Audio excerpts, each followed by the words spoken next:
ಸನ್ಮಾನ್ಯ ಯಡಿಯೂರಪ್ಪನವ್ರು ಬಂದ್ರೆ ಯುವಕರಲ್ಲಿ ಒಂದು ಹುರುಪು ಹುಮ್ಮಸ್ಸು. ಅವ್ರು ಬರ್ತಾರಂದ್ರೆ ಸಾಕು ಜನ ಹುಯ್ಯಿ ಅಂತ ಸೇರ್ತಿದ್ರು, ಹೋರಾಟ ಮಾಡ್ತಿದ್ವಿ, ಅಹೋರಾತ್ರಿ ಹೋರಾಟ.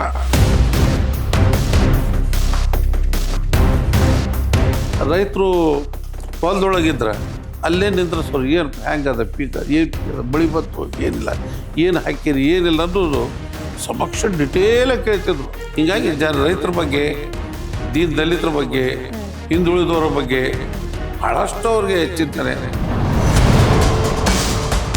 ಒಂದು ದಿವ್ಸ ಆರಾಮಾಗಿ ಮನ್ಯಾಗ ಕುಂತೋರಲ್ಲ, ಅವರು ಕುಂತೋರಲ್ಲ, ನಮ್ಮನ್ನು ಮನ್ಯಾಗ ಕುಂದಿಸ್ಕೊಟ್ಟಿಲ್ಲ. ಕರ್ನಾಟಕದೊಳಗೆ ಎಷ್ಟು ಹಳ್ಳಿ ಅದಾರ, ಒಂದರಿಂದ 2-3 ಸಲ ಹಳ್ಳಿ ರೀ ಅಡ್ಡಾಡ, ಊರಲ್ಲ, ಕಾನ್ಸ್ಟಿಟ್ಯೂನ್ಸಿ ಅಲ್ಲ, 224 ಕಾನ್ಸ್ಟಿಟ್ಯೂನ್ಸಿ ಅಲ್ಲ, ಅದರಲ್ಲಿ ಇರುವಂಥ 100-200 ಹಳ್ಳಿಗಳು ಸಹಿತ ಅಡ್ಡಾಡ್ಯಾರ.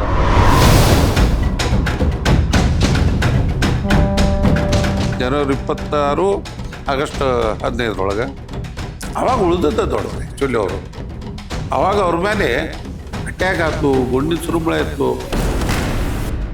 ಒಂದು ಪಕ್ಷ ಕಾರ್ಯಕರ್ತರು ಇಲ್ಲದೆ ಇರೋದಿಲ್ಲ.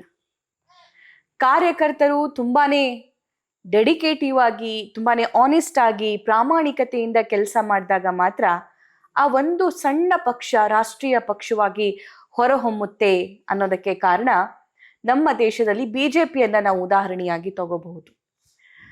20 ವರ್ಷ 30 ವರ್ಷ ಹಿಂದಿನ ಬಿಜೆಪಿ ಸದ್ಯಕ್ಕಿಲ್ಲ.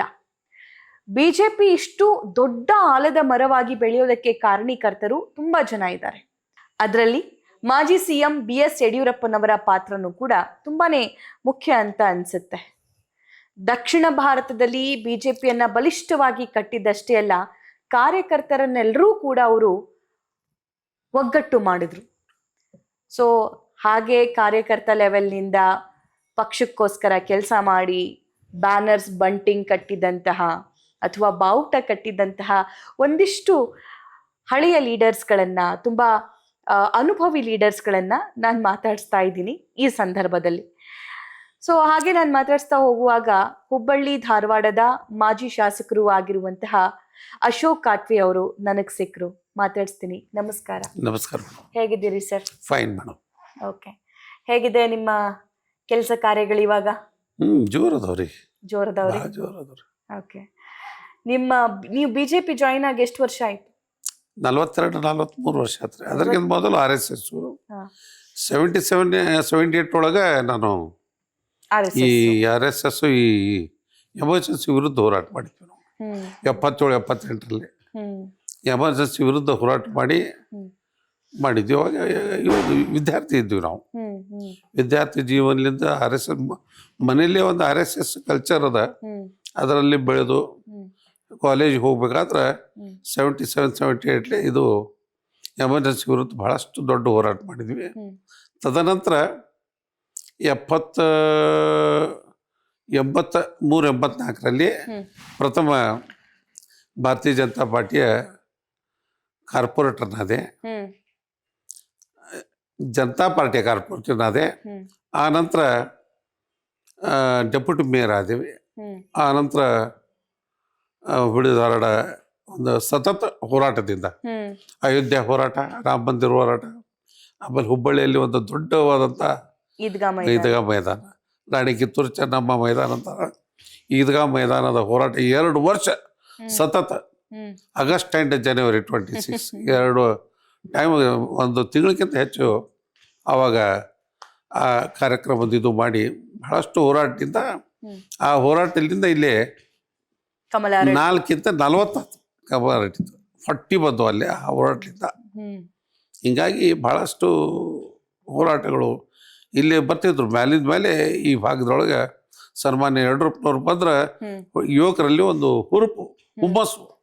ಅವ್ರು ಬರ್ತಾರಂದ್ರೆ ಸಾಕು ಜನ ಹುಯ್ಯಿ ಅಂತ ಸೇರ್ತಿದ್ರು, ಹೋರಾಟ ಮಾಡ್ತಿದ್ವಿ, ಅಹೋರಾತ್ರಿ ಹೋರಾಟ, ಡೇ ಅಂಡ್ ನೈಟ್ ಹೋರಾಟ, ಚಕಡಿ ಹೋರಾಟ, ಬೆತ್ತಿನ ಬಂಡಿ ಒಳಗೆ ಹೋರಾಟ, ಸೈಕಲ್ ಮೇಲೆ ಪಾದಯಾತ್ರೆಗಳು, ಈ ರೀತಿ ಅನೇಕ ಹೋರಾಟಗಳನ್ನು ಮಾಡ್ತಾ ಬಂದ್ವಿ. ಆ ನಂತರ 94ರಲ್ಲಿ ಆ ಹೋರಾಟದ ಅಂಗವಾಗಿ 94ರಲ್ಲಿ ನಾನು MLA ಆದೆ. ನಾನು ಕೂಡ ಜಗದೀಶ್ ಶೆಟ್ಟರು, ಆಮೇಲೆ ಅರವಿಂದ್ ಬೆಲ್ಲದವ್ರ ತಂದೆ ಚಂದ್ರಕಾಂತ್ ಬೆಲ್ಲದವರು. ನಾವು 3 ಜನ. ಅವಾಗ ಜಿಲ್ಲಾ ಅಧ್ಯಕ್ಷನಾಗಿದ್ದೆ ನಾನು. ಹುಬ್ಬಳ್ಳಿ ಧಾರವಾಡ ಮಹಾನಗರ ಜಿಲ್ಲಾ BJP ಅಧ್ಯಕ್ಷನಾಗಿ 3 ಜನ ನನ್ನ ನೇತೃತ್ವದೊಳಗೆ ಆರಿಸಿ ಬಂದಿದ್ದು. ಯಡಿಯೂರಪ್ಪನವರು ಅಂತ ಅಂದಾಗ ನಿಮ್ಗೆ ಏನ್ ನೆನಪಾಗುತ್ತೆ ತಕ್ಷಣಕ್ಕೆ? ಹೋರಾಟ ಹೋರಾಟ ಹೋರಾಟ, ಅದು ಬಿಟ್ಟು ಬೇರೇನೂ ಇಲ್ಲ. ಅವರು ಹೇಗಿರ್ತಾ ಇದ್ವು ಅವ್ರ ಹೋರಾಟಗಳು? ಅವ್ರ ಜನರ ಅವ್ರು ಕೂಡ ಅಡ್ಡಾಡಿವಿ ನಾವು. ಎಲ್ಲಿ ಅಡ್ಡಾಡ್ಬೇಕಾದ್ರೆ ರೈತರು ಹೊಲದೊಳಗಿದ್ರೆ ಅಲ್ಲೇ ನಿಂದ್ರೆ ಸರ್ ಏನು ಹೆಂಗದ ಪೀಕ್, ಏನು ಪೀಕ್ ಅದ, ಬಳಿ ಬಂತು ಏನಿಲ್ಲ, ಏನು ಹಾಕಿರಿ ಏನಿಲ್ಲ ಅನ್ನೋದು ಸಮಕ್ಷ ಡಿಟೇಲಾಗಿ ಕೇಳ್ತಿದ್ರು ಹೋಗ್ಬೇಕಾದ್ರೆ. ಒಂದು 4 ಮಂದಿ ಆದ್ರೆ ಅಂದ್ರೆ ಹೋಗಿ ಕೇಳೋದಲ್ಲೇ. ಹಿಂಗಾಗಿ ರೈತರ ಬಗ್ಗೆ, ದೀನ್ ದಲಿತರ ಬಗ್ಗೆ, ಹಿಂದುಳಿದವರ ಬಗ್ಗೆ ಭಾಳಷ್ಟು ಅವ್ರಿಗೆ ಚಿಂತನೆ ಏನ್ರಿ, ಭಾಳಷ್ಟು ಚಿಂತನೆ. ಡೇ ನೈಟ್ ಅದರ ಬಗ್ಗೆನೂ ವಿಚಾರ ಮಾಡೋರು. ಮತ್ತು ಒಂದ್ ದಿವ್ಸ ಆರಾಮಾಗಿ ಮನ್ಯಾಗ ಕುಂತವ್ರಲ್ಲ, ಅವರು ಕುಂತವ್ರಲ್ಲ, ನಮ್ಮನ್ನು ಮನ್ಯಾಗ ಕುಂದಿಸ್ಕೊಂಡಿಲ್ಲ. ಓಕೆ, ಈ ಅವಿರತ ಶ್ರಮ ಎಷ್ಟು ವರ್ಷ ಇತ್ತು? ಈಗ ನೋಡ್ರಿ, ಅಪ್ ಟು 94 to 99 ಮಟಾರು ಇದ್ವಿ. ಆನಂತರ ಸತತವಾಗಿ ಭಾರತೀಯ ಜನತಾ ಬೆಳೀತಾ ಬಂದಿದೆ. ಸತತವಾಗಿ ಕಾರ್ಯಕರ್ತರು ಹೆಚ್ಚಾದ್ರು, ಜನ ಬರೋರು ಹೆಚ್ಚಾದ್ರು, ಪಾರ್ಟಿ ಬೆಳ್ಕೋತ ಹೋದ್ರು. ಶ್ರೇಷ್ಠ ಸಿಗುವುದು ಇವರಿಗೆ ಮತ್ತು ನಮ್ಮ ಭಾಗದ ಸನ್ಮಾನ್ಯ ಅನಂತ್ ಕುಮಾರ್ ಅವರಿಗೆ.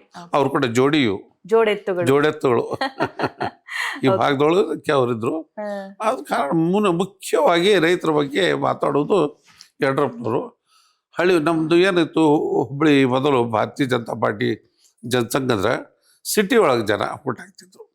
ಆದ್ರೆ ಇದನ್ನ ಹಳ್ಳಿಗೆ ತೆಗೆದುಕೊಂಡಂತ ಯಾರಾದ್ರೂ ನಾಯಕರಂದ್ರೆ ಅದು ಯಡಿಯೂರಪ್ಪನವರು. ಹಳ್ಳಿಗೆ ಈ ಪಕ್ಷವನ್ನು ತೆಗೆದುಕೊಂಡು ಅಷ್ಟು ಅಡ್ಡಾಡಿದ್ರು ಬಿಡ್ರಿ. ಕರ್ನಾಟಕದೊಳಗೆ ಎಷ್ಟು ಹಳ್ಳಿ ಅದಾರ, 1-2-3 ಸಲ ಹಳ್ಳಿ ರೀ ಅಡ್ಡಾಡ, ಊರಲ್ಲ, ಕಾನ್ಸ್ಟಿಟ್ಯೂನ್ಸಿ ಅಲ್ಲ, 224 ಕಾನ್ಸ್ಟಿಟ್ಯೂನ್ಸಿ ಅಲ್ಲ. ಅದರಲ್ಲಿ ಇರುವಂಥ 100-200 ಹಳ್ಳಿಗಳು ಸಹಿತ ಅಡ್ಡಾಡ್ಯಾರ. ಅಷ್ಟು ಪರಿಶ್ರಮ ಪಟ್ಟು ಇವತ್ತು ಈ ಮಟ್ಟಿಗೆ ಬಂದಿದ್ದಾರೆ. ಯಡಿಯೂರಪ್ಪನವರ ಜೊತೆ ನಿಮ್ಮ ಒಡನಾಟ, ಬಾಂಧವ್ಯ ಎಷ್ಟು ವರ್ಷದಿಂದ ಇದೆ? ಕನಿಷ್ಠ ಒಂದು 30-40 ವರ್ಷ ಆಯ್ತು. 30-35 years ಆಯ್ತು. ಓಕೆ. ಸೊ ಯಡಿಯೂರಪ್ಪನವ್ರನ್ನ ಹುಟ್ಟು ಹೋರಾಟಗಾರ ಅಂತಾರೆ. ಹೋರಾಟಗಳು ಹೇಗಿದ್ವು ಅನ್ನೋದನ್ನ ನೀವು ಹೇಳಿದ್ರಿ. ಹಾಗೆ ಯಡಿಯೂರಪ್ಪನವರು ರೈತ ಹೋರಾಟಗಾರ ಅಂತ ಕೂಡ ಹೇಳ್ತಾರೆ. ರೈತರ ಪರ ಅಪಾರ ಕಾಳಜಿ ಇತ್ತು ಅಂತ ಅಂದು ಯಾವ ಕಾರಣಕ್ಕೆ ಹೇಳ್ತಾರೆ ಸರ್? ನೀವೊಬ್ರು ಹಿರಿಕರಾಗಿ ಏನ್ ಹೇಳ್ತೀರಿ? ಯಾವ ಕಾರಣಕ್ಕಂದ್ರೆ ರೈತರ ಬಗ್ಗೆ ಅತಿ ಕಾಳಜಿ ಇತ್ತು ಅವ್ರಿಗೆ. ಹೇಳಿದಲ್ಲ, ಅವ್ರು ಕೂಡ ನಾನು ಕಾರ್ನೊಳಗೆ ಹೋಗ್ಬೇಕಾದ್ರೆ, ಸ್ಕೂಟರ್ನೊಳಗೆ ಹೋಗ್ಬೇಕಾದ್ರೆ ಎಲ್ಲರೂ ಹೊಲ ಅದಾವು, ಏನದಾವು, ರೈತರಲ್ಲಿ ದುಡ್ಯಾಕದ್ರಿ, ಏನಪ್ಪ, ಎಷ್ಟು ಕೊಡ್ತಾರೆ, ಏನು ಪೀಕ್ ಹಾಕಿರಿ, ಹೊಲ ಇಸ್ಲಾ ಪೀಕ್ ಬಂತೋ ಇಲ್ಲೋ ಅಂದ್ರೆ ಡಿಟೇಲ್ ಆಗಿ ರೈತರ ಬಗ್ಗೆ ಕಾಳಜಿ ಮಾಡೋರು, ರೈತರ ಸಂಕಷ್ಟಗಳನ್ನ ಅರ್ಥಕೊಳ್ಳೋರು. ಅವ್ರೇನು ಸಂಕಷ್ಟ ಪಡ್ತಾ ಇದ್ರೆ, ಎಷ್ಟು ದುಡಿದ್ರು ಅವ್ರ ಕೈಯಾಗ ದುಡ್ಡು ಉಳಿಯೋಲ್ದಲ್ಲ, ಏನು ಮಾಡಬೇಕು, ಆ ದೃಷ್ಟಲ್ಲೂ ಚಿಂತನೆ, ಸತತ ಚಿಂತನೆ. ಹೀಗಾಗಿ ಮುಖ್ಯಮಂತ್ರಿ ಆದಮೇಲೆ ಮೊದಲ ರೈತರ ಸಾಲ ಮನ್ನಾ ಮಾಡಿದ್ರು. ಫಸ್ಟ್ ಸಾಲ ಮನ್ನಾ ಮಾಡಿದ್ದು ಸನ್ಮಾನ್ಯ BS ಯಡಿಯೂರಪ್ಪ. ಅವ್ರಿಗೆ ಗುರ್ತು ಬಡವರ ರೈತರು ಯಾವ ರೀತಿ ಮಾಡ್ತಾರ ಅನ್ನೋದು. ಎಷ್ಟೋ ಎಕರೆ ಹೊಲ ಇದ್ರು ಮನೆ ನಡೆಸೋದು ಕಠಿಣ ಇತ್ತು ರೈತರದ್ದು. ಹೀಗಾಗಿ ಅವರು ರೈತರ ಬಗ್ಗೆ ಬಹಳಷ್ಟು ಚಿಂತನೆ, ಬಹಳಷ್ಟು ಅರಿತುಕೊಂಡಿದ್ರು ರೈತರ ಬಗ್ಗೆ. ಯಡಿಯೂರಪ್ಪನವ್ರ ಬಗ್ಗೆ ನಾನು ನನ್ನ ಹಿರಿಯ ಸಹೋದ್ಯೋಗಿ ಒಬ್ರನ್ನ ಕೇಳಿದೆ, ಅವ್ರ ಬಗ್ಗೆ ಮಾಹಿತಿ ಏನು ಹೆಂಗೆ ಅಂತಂದಾಗ, ಹೋರಾಟ, ಯಡಿಯೂರಪ್ಪ ಅಂದ್ರೆ ಹೋರಾಟ ಎಲ್ಲರ ಬಾಯಲ್ಲೂ ಬರೀ ಹೋರಾಟ ಅಂತ ಕೇಳ್ತಿದ್ದೀನಿ. 1-2 ಬಿಡಿಸಿ ಹೇಳ್ರಲ್ಲ ಅಂತಂದಾಗ, ವಿಧಾನಸೌಧದ ಎದುರುಗಡೆ ಒಂಟಗಾಲಲ್ಲಿ ಅವ್ರು ನಿಂತ್ಕೊಂಡು ಹೋರಾಟ ಮಾಡಿದ್ರು, ಪ್ರತಿಭಟನೆ ಮಾಡಿದ್ರು ಅಂತ ಅಂದು. ಸೊ ಇಂಥ ಎಷ್ಟು ಉದಾಹರಣೆಗಳಿದೆ ಬಹಳಷ್ಟು ಅದಾವ್ರಿ. DC ಆಫೀಸ್ ಎದುರುಗಡೆ ಹೋರಾಟ, ಡೇ ಅಂಡ್ ನೈಟ್ ಅಲ್ಲೇ ಮಲ್ಕೊಳ್ಳೋದು, ಅಲ್ಲೇ ಇಲ್ಲಿ ಏಳುಗೇ ಇಲ್ಲ. ಆ ರೀತಿಯಾದಂಥ ಹೋರಾಟಗಳು ಮಾಡಿದ್ದಾರೆ. ಬಹಳಷ್ಟು ಹೋರಾಟಗಳು. 2 ವರ್ಷ ನಾವು ಇಲ್ಲಿ ಈದ್ಗಾ ಹೋರಾಟ ಕರೀತಿದ್ವಿ. ಕನಿಷ್ಠ ಒಂದು 20-25 ಸಾವಿರ ಜನ ಕೇಳ್ತಿದ್ವಿ. ಜನವರಿ 26, ಆಗಸ್ಟ್ 15 ಅವಾಗ ಉಳಿದದ್ದ ದೊಡ್ಡದು ಆ್ಯಕ್ಚುಲಿ. ಅವರು ಅವಾಗ ಅವ್ರ ಮೇಲೆ ಅಟ್ಯಾಕ್ ಆಯ್ತು, ಗುಂಡಿನ ಸುರುಮಳೆ ಇತ್ತು. ಆಮೇಲೆ ಒಂದ್ಸಲ ನಾ ಹಿಡ್ಕೊಂಡಲ್ಲಿ ನಮ್ಮ ಗಂಟಿಗೇರಿ ಓಣಿ ಅಂತದ, ಅಲ್ಲಿ ಹುಡುಗರು ಕೂಡ್ಯಾರ, ಎಲ್ಲರೂ ಕೂಡ್ಯಾರ. ಅಲ್ಲಿ ಇವರು ಸಿಕ್ಕೊಂಡು ಬಿದ್ದುಬಿಟ್ರು. ಇವರು ಗಾಡಿ ಒಳಗೆ ಅಶ್ವಾಯು ಶೆಲ್ ಬಂದ್ಬಿಟ್ಟೆ ಗಾಡಿ ಒಳಗೆ. ಅಲ್ಲಿಂದ ಪಾರು ಮಾಡಿ ಹೊರಗೆ ತೊಗೊಂಡ್ಬೇಕಾದ್ರೆ ಗಟಾರೊಳಗೆ ಬಿದ್ದರು. ಭಾಳಷ್ಟು ಉಳಿದದ್ದು ದೊಡ್ಡ ಮಾತು. ಯಾವ ವರ್ಷ ಸರ್ 92 to 94. Okay 92 to 94. ಆಮೇಲೆ ಆಮೇಲೆ ಆ ಹೋರಾಟಗಳು ಮುಗೀತು. ಆಮೇಲೆ ಇದು ಅಲ್ಲಿ ಜೆಂಡಾ ಹಾರ್ಸಕತ್ರು. ಆಮೇಲೆ ಮತ್ತೆ ಬೇರೆ ಬೇರೆ ರೀತಿಯಾದಂಥ ಹೋರಾಟ, ಸತತವಾದಂಥ ಹೋರಾಟ, ಸತತವಾದಂಥ ರಾಮ ಜನ್ಮಭೂಮಿ ಹೋರಾಟ ಆಯ್ತು. ಅದು 1-2 ವರ್ಷ ಮಾಡಿದ್ರು. ಅದಾದ್ಮೇಲೆ ಈದ್ಗಾ ಹೋರಾಟ. ಇಲ್ಲಿಂದ ಟರ್ನ್ ಆತ್ರಿ ಆಕ್ಚುಲಿ BJP ಇದ್ದು. 4 ಇದ್ದದ್ದು 40 ಬಂದು 40 ಬಂದು ಆ ಚುನಾವಣೆ ಒಳಗೆ. ನಂತರ ಬರ್ಬರ್ತಾ ಹೆಚ್ಚಿಗೆ ಹಾಕೋದು. ಬಿಜೆಪಿಗೆ ಎಷ್ಟು ಅನಿವಾರ್ಯವಾಗಿದ್ರು ಯಡಿಯೂರಪ್ಪನವರು? ಅನಿವಾರ್ಯ BJP ಅಂದ್ರೆ ಯಡಿಯೂರಪ್ಪ ಈ ರೀತಿ ಅದ ಅನಿವಾರ್ಯ ಅಲ್ರಿ. ಬಿಜೆಪಿ ಅಂದ್ರೆ ಯಡಿಯೂರಪ್ಪ ಈ ರೀತಿ ಆದಂತ ಜನರು ಆ ರೀತಿ ತಿಳ್ಕೊತಿದ್ರು. ಓಕೆ. ಸೊ ನಿಮ್ಮ ಪೊಲಿಟಿಕಲ್ ಜರ್ನಿ 40 ವರ್ಷ ಅಂತ ಹೇಳಿದ್ರೆ ನನಗೆ, ಅವ್ರದೀಗ 50 ವರ್ಷ ಆಗಿದೆ ಅಂತ ಅಭಿಮಾನೋತ್ಸವ ಮಾಡ್ತಿದ್ದಾರೆ. ಈ ಸಂದರ್ಭದಲ್ಲಿ ಏನ್ ಹೇಳ್ತೀರಿ ನೀವು? ದೇವರು ಅವರ ಆರೋಗ್ಯ ಇನ್ನೂ ಒಳ್ಳೆಯದಿರಲಿ. ಅವರ ಇದು ಇನ್ನೂ ಬೇಕಾಗಿದೆ ನಮ್ಮ BJPಗೆ. ಆದರೂ ಇಷ್ಟು ಇದು ಇದ್ರು ಇನ್ನೂ ಬರ್ತಾ ಇದ್ರು. ಎಲ್ಲಿ ಹೋರಾಟಕ್ಕೆ ಎಲ್ಲಿ ಕಾರ್ಯಕ್ರಮ ಇದ್ರೆ ಬಿಡೋಗಿಲ್ರಿ, ಇನ್ನೂ ಬರ್ತಾ ಇದ್ರೆ ಅವರ ಆರೋಗ್ಯ ಇನ್ನೂ ಚೆನ್ನಾಗಿ BJPಗೆ ಇನ್ನೂ ಅವರ ಬಲ ಬೇಕಾಗಿದೆ ಅಂತೇಳಿ ನಾ ಹೇಳಿಕ್ಕೆ ಇಚ್ಛೆಪಡ್ತೀನಿ. 1-2 ಘಟನೆಗಳನ್ನ ನಮ್ಮ ಜೊತೆ ಹಂಚ್ಕೊಳ್ಳೋದಾದ್ರೆ ಸರ್, ಯಡಿಯೂರಪ್ಪನವರ ಬಗ್ಗೆ ನಿಮ್ಮ ಜೊತೆ. ಯಡಿಯೂರಪ್ಪ ಅಂದ್ಕೊಳ್ಳೆ ನಮ್ಮ ಎದುರು ಹೇಳಿದ್ದು ಹೋರಾಟ, ಬಾಕಿ ಏನೂ ನೆನಪು ಆಗೋಗಿಲ್ರಿ. ಮುಂಜಾನೆ ಎದ್ದೇನಪ್ಪ ನಡಿ ಬಾ ಅಂತೇಳಿ ಹೋರಾಟಕ್ಕೆ ಕರ್ಕೊಂಡು ಹೋಗಿದ್ದು. ಬಾಕಿದ ಸುಖಮಯವಾದಂಥ ಯಾವುದೂ ಇದು ಇಲ್ಲ. ಯಾವುದೂ ಆರಾಮತ್ ಕೊಡ್ತಿದ್ದಿಲ್ಲ ಯಾರಿಗೂ. ಮುಂಜಾನೆ ಅಂತ ಫೋನ್ ಮಾಡಿ ಹೋರಾಟ ಏನೇನಕ್ಕೆ ಮಾಡ್ತಿದ್ರು ಅವರು? ಅದೇ ರೈತರ ಸಲುವಾಗಿ ಏನಾದರೂ ಆಗಿದ್ರೆ, ಅಲ್ಲಿ ಏನಾದರೂ ಅನ್ಯಾಯ ಆಗಿದ್ರೆ, ಯಾರಾದರೂ ಬಹಳಷ್ಟು ಅಲ್ಲಿ ದಲಿತರ ಮೇಲೆ ಅನ್ಯಾಯ ಆಗಿದ್ದು, ರೈತರ ಮೇಲೆ ಅನ್ಯಾಯ ಆಗಿದ್ದು, ಈ ರೀತಿ ಯಾವುದೂ ಇದು ರೈತರ ಫಲಕ್ಕೆ ದುಡ್ಡು ಕೊಡಲಿಲ್ಲ ಅಂದರು. ಸತತವಾದಂಥ ಒಂದು ಹೋರಾಟ ಅವ್ರದ್ದು ಇತ್ತು. ಯಾವುದು ಸಿಚುವೇಶನ್ ಅದ ಅದು ತೊಗೊಂಡು ಅವರು ಮಾಡ್ತಿದ್ರು.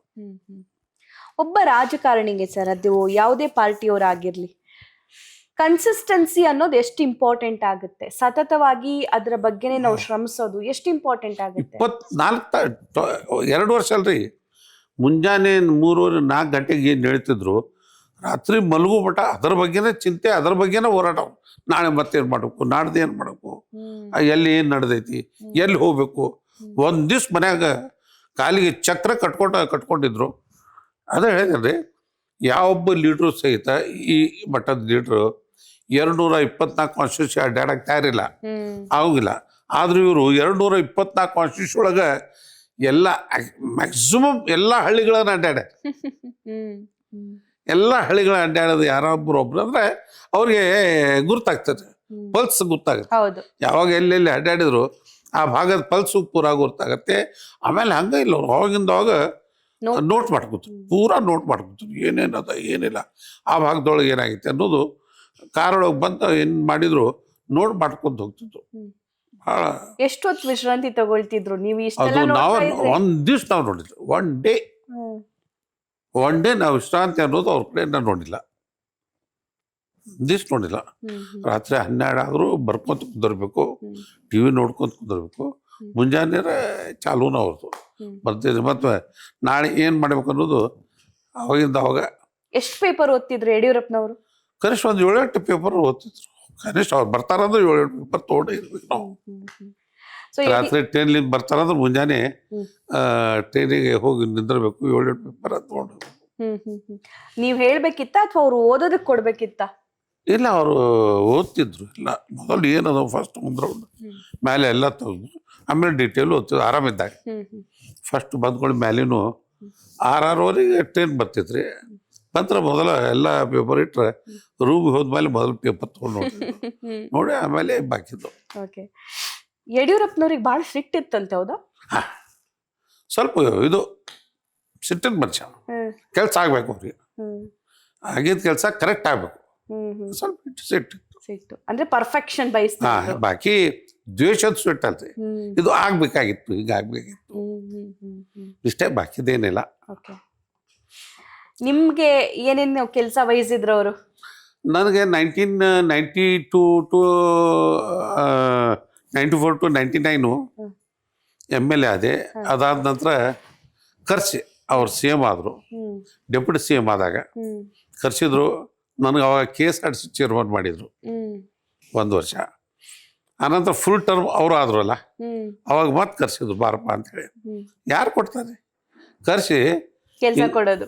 ಈ ನೋಡಪ್ಪ ನೀ ಬ್ಯಾಕ್ವರ್ಡ್ ಅದಿ, ನೀ ಅದಕ್ಕೆ ಚೇರ್ಮನ್ ಆಗ, ದುಡ್ಡು ಇಲ್ಲಂದ್ರೆ ನಾನು ಫೈನಾನ್ಸ್ ಡಿಪಾರ್ಟ್ಮೆಂಟ್ ಕಳಿಸ್ತೀನಿ, ಎಲ್ಲ ರಾಜ್ಯ ಅಡ್ಡಾಡು ಹಿಂದುಳಿದ ಅನುಕೂಲ ಮಾಡತ್ತೇಳಿ ರಾಜ್ಯ ದೇವರಾಜ ಅರಸು ಅಭಿವೃದ್ಧಿ ನಿಗಮದ್ದು 4 ವರ್ಷ ಅಧ್ಯಕ್ಷ ಮಾಡಿದ್ರು. 4 years ಅಧ್ಯಕ್ಷ ಪದ ಕೊಟ್ಟಿದ್ರು. ವಿಜೃಂಭಣೆಯಿಂದ ಚಿತ್ರದುರ್ಗದಲ್ಲಿ ಅಭಿಮಾನೋತ್ಸವ ಮಾಡ್ತಾ ಇದ್ದಾರೆ. ಓಕೆ, ಸೊ ಅವಾಗಿನ ಕಾರ್ಯಕರ್ತರು ಅಥವಾ ಅವಾಗಿನ ನಾಯಕರಿಗಿದ್ದಂತಹ ತಾಳ್ಮೆ, ಡೆಡಿಕೇಶನ್ ಇವಾಗ್ನವರಲ್ಲಿ ಕಾಣಿಸೋದಿಲ್ಲ. ಸ್ವಲ್ಪ ಕಮ್ಮಿನೇ. ನೀವೆಲ್ಲ ಸೈಕಲ್ ತಗೊಂಡು ಹೋಗಿ ಬಾವುಟ ಕಟ್ತವ್ರು, ನೀವು ಬಂಟಿಂಗ್ಸು ಬ್ಯಾನರ್ಸ್ ಎಲ್ಲ ಕಟ್ತವ್ರು. ಸೊ ಇವಾಗ ಕಾರ್ ಇದ್ರು 2 wheelers ಇದ್ರು ಕೂಡ ಹೋಗೋದಕ್ಕೆ ಹಿಂಜರಿತಾರೆ. ಇವಾಗ್ನವ್ರಿಗೆ ಏನ್ ಮೆಸೇಜ್ ಕೊಡ್ತೀರಿ? ಅದೇ ಅವರು ಹಿಂದೆ ಏನು ಮಾಡಿದ್ದಾರೆ ಅದು ಸ್ವಲ್ಪ ಮೆಲುಕು ಹಾಕಿ, ಆದಷ್ಟು ಹಿಂದಿನ ಕಾರ್ಯಗಳು ಎಷ್ಟು ಕಷ್ಟಪಟ್ಟು ಮಾಡ್ಯಾರ ಸ್ವಲ್ಪ ಉಳಿಸ್ಕೊಂಡು ಹೋದ್ರೆ ಸಾಕು, ಮುಂದೆ ಅಧಿಕಾರದೊಳಗೆ ಬರ್ತೀವಿ. ದುಡಿಬೇಕು, ಮಾಡಬೇಕು ಅಂದ್ರೆ ಮುಂದೆ ಅಧಿಕಾರಕ್ಕೆ ಬರಲಿಕ್ಕೆ ಭಾಳಷ್ಟು ಈಸಿಯಾಗಿ ಬರ್ತಾರೆ. ಅಂದ್ರೆ ಎಲ್ಲ ರೀತಿಯಾದಂಥ ಜನ ಈಗ ಬಂದಿರ್ತಾರೆ. ಅವಾಗ ಹೋರಾಟ ಗೆಲ್ಬೇಕು ಮಾಡಬೇಕು ಅನ್ನೋದು ಮಾತ್ರ ಇತ್ತು ಅವಾಗ. ಈಗ ಅಧಿಕಾರ ಬರ್ತೈತಂದ್ಮೇಲೆ ಎಲ್ಲ ರೀತಿಯಾದಂಥ ಜನ ಸುತ್ತುವರಿತಾರೆ. ಆದರೂ ದುಡಿಬೇಕು ಮಾಡಬೇಕು ಅಂದ್ರೆ ಪಕ್ಷ ಮುಂದೆ ಬರೋದು.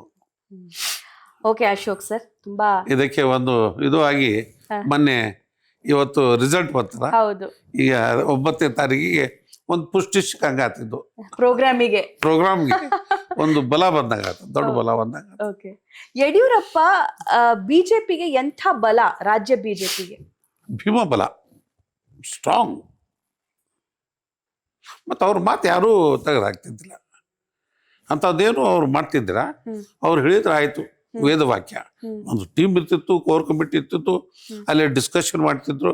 ಡಿಸ್ಕಷನ್ ಮಾಡಿದ್ಮೇಲೆ ಯಡಿಯೂರಪ್ಪನವ್ರು ಹೇಳ್ತಾ ಅದು final. Okay, well Ashok sir, thank you so much ಕಾರ್ಯಕ್ರಮದಲ್ಲಿ ಜಾಯಿನ್ ಆಗಿ. ತುಂಬಾನೇ ಒಳ್ಳೆ ವಿಚಾರಗಳನ್ನ ಮತ್ತು ಒಳ್ಳೆ ನಿಮ್ಮ ಮೆಮೊರೀಸ್ಗಳನ್ನ ಮೆಲ್ಕ್ ಹಾಕಿದ್ರಿ. Thank you. ನಮಸ್ಕಾರ. ಸೊ ಇದು ಅಶೋಕ್ ಸರ್ ಮಾತಾಗಿತ್ತು. ಯಡಿಯೂರಪ್ಪನವರ ಜೊತೆಗಿನ ಆರಂಭಿಕ ಹೋರಾಟಗಳಲ್ಲಿ ಹೇಗೆ ಅವರು ಕೆಲಸ ಮಾಡಿದ್ರು ಅನ್ನೋದನ್ನ ತುಂಬಾನೇ ಸೊಗಸಾಗಿ ತಿಳಿಸ್ಕೊಟ್ಟಿದ್ದಾರೆ. ಹೋಪ್ಫುಲಿ ನಿಮ್ಗೂ ಕೂಡ ಇಷ್ಟ ಆಗಿದೆ ಅಂತ ಅನ್ಕೊಳ್ತೀನಿ. ಮತ್ತೆ ಹಾಗೆ ನಿಮ್ಮ ಮನೆಯಲ್ಲಿ ನಿಮ್ಮ ತಂದೆ ತಾಯಿ ಆಗಿರಬಹುದು ಅಥವಾ ನಿಮ್ಮ ಅಜ್ಜಂದಿರ ಆಗಿರ್ಬೋದು, ಯಾರಾದ್ರೂ ಇಂಥ ಹೋರಾಟಗಳಲ್ಲಿ ಭಾಗಿಯಾಗಿದ್ರು ಅನ್ನೋದಾದ್ರೆ ಕಾಮೆಂಟ್ ಮಾಡಿ ತಿಳಿಸಿ. ಆ ಸಂಗತಿ ಏನನ್ನೋದನ್ನ ಸಭೆ ವಿತ್ ಸಭಾನಲ್ಲಿ ಹಂಚ್ಕೊಳ್ಳಿ. ನಮಸ್ಕಾರ.